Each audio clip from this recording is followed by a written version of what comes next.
আসসালামু আলাইকুম। সবাই কেমন আছেন? আশা করি সবাই অনেক ভালো আছেন এবং সুস্থ আছেন। অনেক দিন পরে আপনাদেরকে সিলেটের আরেকটা জায়গা দেখানোর জন্য আসলে ভিডিওটা আপলোড দিলাম। এই জায়গাটা সম্পর্কে অনেকেই জানেন। এটা হচ্ছে সিলেটের একটি ঐতিহ্যবাহী এবং খুব সুন্দর একটি জায়গা, রাতারগুল। আর সিলেটে যারা আসলে ভ্রমণে আসে তারা রাতারগুলে আসবে না সেটা একদমই হতে পারে না, কারণ এই জায়গাটা যদি না দেখা হয় তাহলে সব কিছু মিস করা হয় মনে হয়।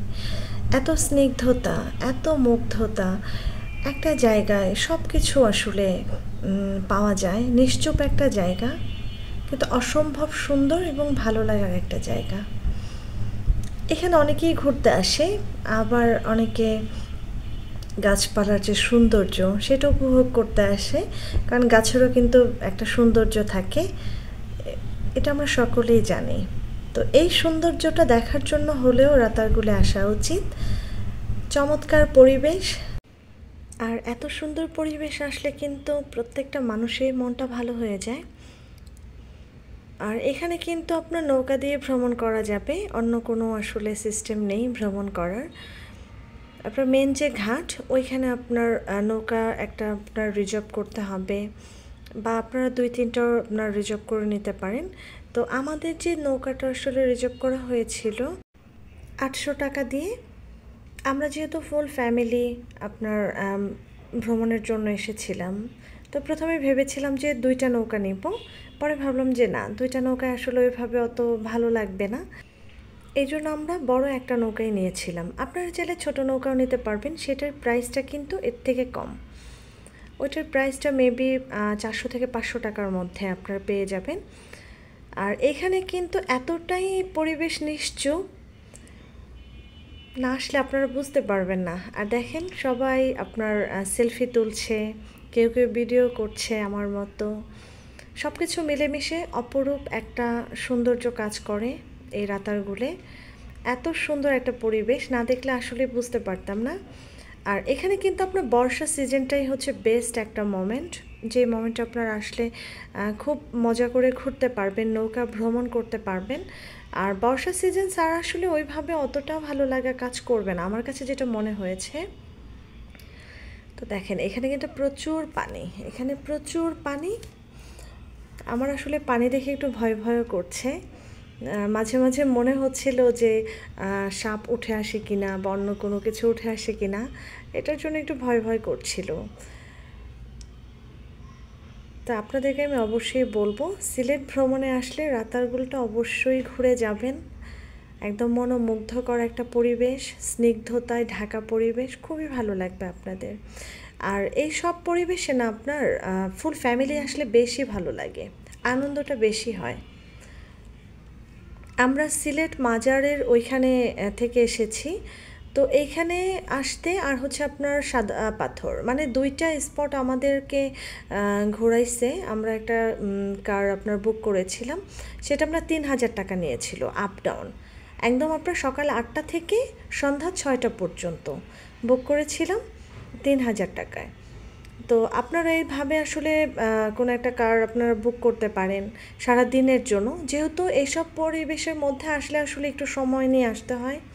আর রাতারগুলি আমাদের অলমোস্ট 3 থেকে 4 ঘন্টা পার হয়ে গেছিলো। মানে পরিবেশটাই তো দেখছেন যে কত চমৎকার। এখান থেকে আসলে বের হতে ইচ্ছে করে না, ইচ্ছে করে যে এখানে বসে থাকি চুপ করে, খুবই ভালো লাগা কাজ করে। তো এখানে আমরা 3-4 ঘন্টা থাকার পরে এরপর আমরা আবার সাদা পাথরের উদ্দেশ্যে রওনা দিয়েছিলাম। সাদা পাথরেও আমরা 4 থেকে 5 ঘন্টার মতো ছিলাম। তো সব কিছু মিলেমিশে সারাদিনের একটা ট্যুর দিয়েছিলাম, খুবই ভালো লেগেছিল। আর সিলেট সম্পর্কে যতই বলবো ততই কম হবে, পরিবেশ খুবই চমৎকার। চা বাগানগুলো দেখতে ভীষণ ভালো লাগছিল।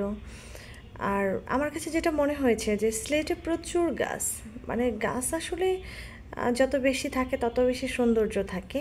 তো এদিক থেকে আসলে সিলেটের সৌন্দর্য তো আসলে বিশ্লেষণ করে বোঝানো যাবে না যে কতটা সুন্দর।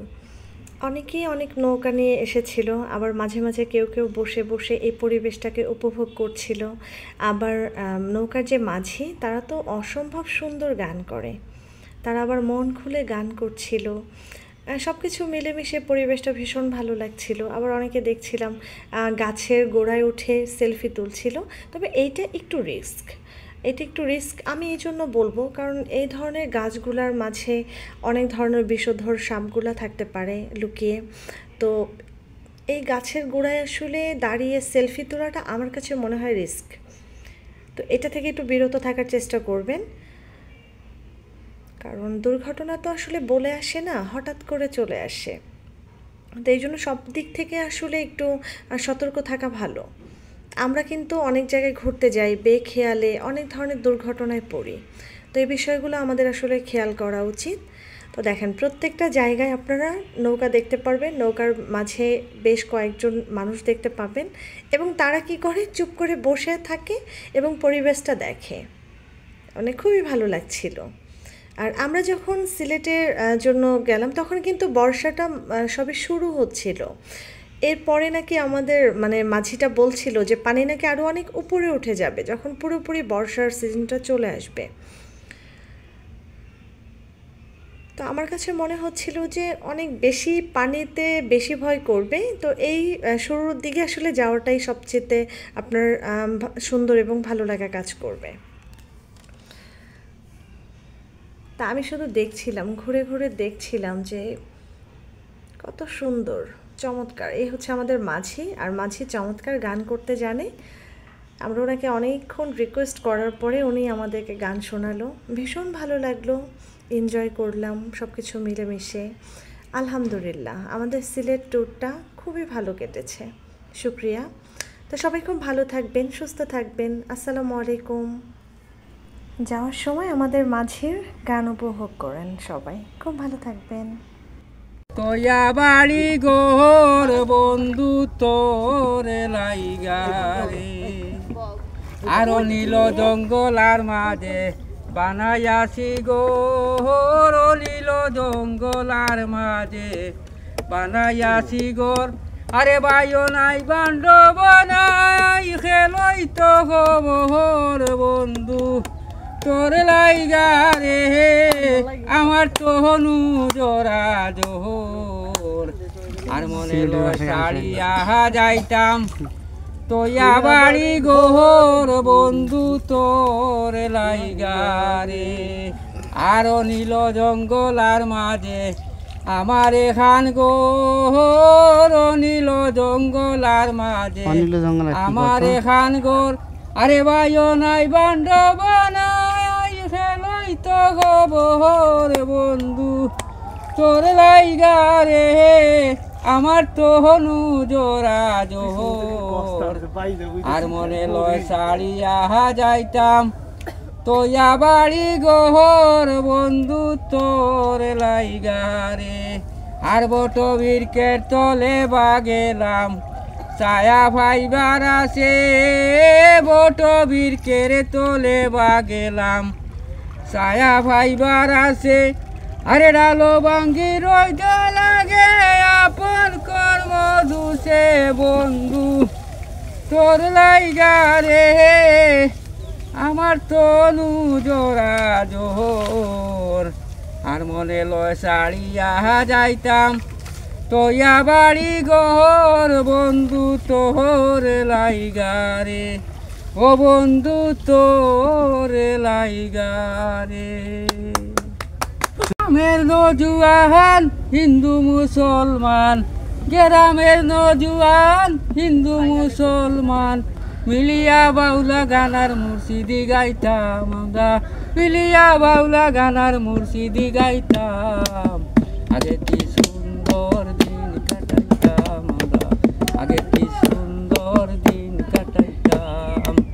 দিন হতে দিন আসিবে কঠিন, দিন হতে দিন আসিবে কঠিন, করিম বিনহীন কোন পন্থে যাইতাম।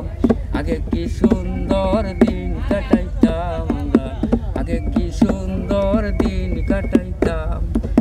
বর্ষা যখন আইতো কাজির গান হইতো, আনন্দ পাইতাম আমরা যাইতাম।